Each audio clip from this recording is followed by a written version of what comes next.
तेणु लगुच आसंता काल निश्चित भाव गोटे बड़ मैच खेलिबे एवं बारवाटी दर्शक को रोमांचित करेंगे सहित दल को विजय भेट। नमस्कार मु विमल कुमार रावल। तेज सब आम देखीचु जो बारवाटी जो मैच आसे माने बहुत दर्शक उत्साहित हो पड़ती तेणु आसंता 9 तारिख में जो T20 सीरीज भारत और दक्षिण अफ्रीका T20 सीरीज प्रथम मैच दर्शक बेस उत्साहित रही सबकि एपर्यंत शांति श्रृंखला चली। आपड़ जो कथा कहते एथर प्रथम थर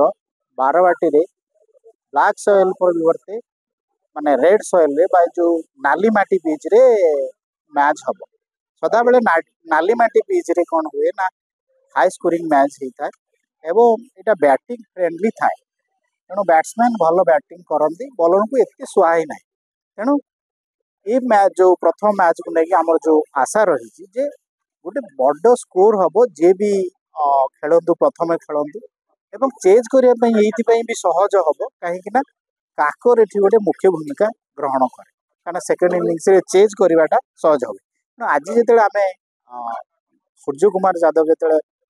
प्रेस कॉन्फ्रेंस से कथा कहते टॉस भूमिका कौन रे बढ़िया कथाटी कहे से कहले आगे आम जो खेलिया को आसू सब प्रकार परिवेश सब प्रकार स्थिति को सहित खाप खुएकी से अनुसार मानसिक भाव प्रस्तुत होगी आसता आमको जदि प्रथम बैटिंग करने पड़ुची ताले आम से ढंग से खेलू चेज करने पड़ुची ताहले आम से नीति शैली खेलू तेणु ये नाली माटी हो कि कला पिच हो से फरक पड़ेनी आमर रणनीति एवं आमर से जो समस्ते केमी बेस्ट दबा एवं मैच उपर फोकस थाए मैच को केमी नियंत्रण नवा ताहारी उपर। तेबे आउ गोटे कथा कही रखे जो आमर मैच क्यूरेटर अच्छा अंजन खुंटिया अच्छा सी पूर्वर जी कथा आमको सूचना देते जे पिच रे प्रभावटा जो आम ये पूर्वर जी आम इंटरनेशनल करूँ कला माटर करूँ प्रथम थर आम नाली माटी करूँ जो गोटे हाई स्कोरिंग मैच देखापी पूर्वर ए डोमेस्टिक मैच गुड़िक टेस्टिंग हिसाब से खेला जाऊला नानी माटी तेणु आम एमती भाव में मैच पिच तैयारी करुचु उभय बैटिंग भी सुहेब और बॉलर को सुहेब तेणु जदि बॉलर भल कर लाइन लेंथ एवं ठीक रिदिम रे बॉलिंग करुँच किसी समस्या ना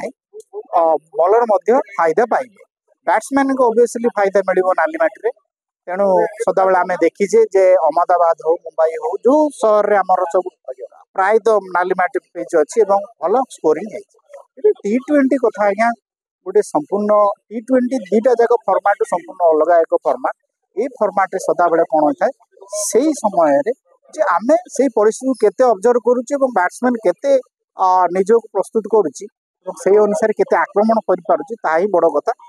जदि बॉलर रिदिम को फेरुचंदी ताहले बैट्समैन को पई भयंकर हो जाउची एवं बैट्समैन जदि रिदिम रोचंदी भयंकर आक्रमण करुचंदी ताहले बॉलर को रिदिम टूटी जाउची तेणु यही आधार आम देखिले निश्चित भाव काकर हेले सदा बेले आम देखुची जे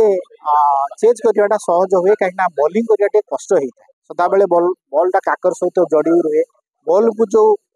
ये करवाटा सदा बेले माने पुछि माने बॉलर को टे समस्या हो जाए बॉलिंग करिया तेणु सेटा तेणु चेज करवाटा बैट्समैन को सहज होता है तेज गोटे कथा जदि आमको बैटिंग सुजोग मिलूची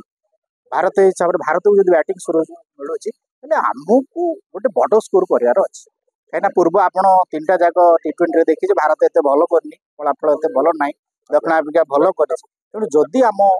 को बैटिंग मिलूँ बड़ स्कोर करार अच्छी एत बड़ टार्गेट देवु जमी आमको असुविधा हेनी मैच को माने नियंत्रण बाहर को जमी मैच चलीज ना कहीं दक्षिण आफ्रिका दुर्दश बैटर अच्छा डेविड मिलर अच्छा जानसन बैटिंग कर देखुं टेस्ट भी खेलिले सी दिनिकिया भी खेलिले बॉलिंग सहित बैटिंग सी भयंकर कर सहित अन्य बस ठू आरंभ कर अन्य रही तेणु कथा हूँ